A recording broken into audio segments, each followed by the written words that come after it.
When you want to get control of something that wiggles, it's pretty difficult, isn't it? You try and pick up a fish in your hands, and the fish is wiggly and it slips out. What do you do to get hold of the fish? You use a net. And so the net is the basic thing we have for getting hold of the wiggly world.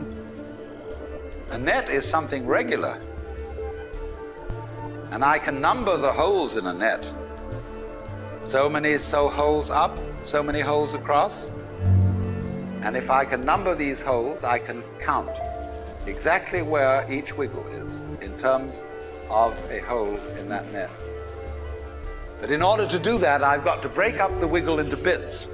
And I've got to call this a specific bit, and this the next bit of the wiggle, and this the next bit, and this the next bit of the wiggle.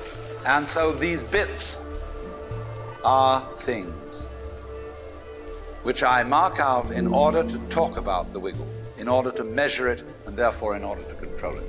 But in nature, in fact, in the physical world, the wiggle isn't bitted. So the world doesn't come thing. You and I are all as much continuous with the physical universe as a wave is continuous with the ocean. The ocean waves, and the universe peoples. And as the wave, I wave at you and say, you! The world is waving at me with you.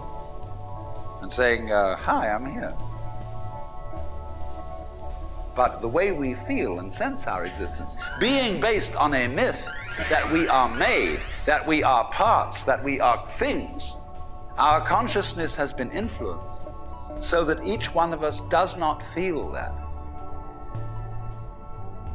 We feel we have been hypnotized, literally hypnotized, by social convention into feeling and sensing that we exist only inside our skins, that we are not the original bang, but just something out on the end of it.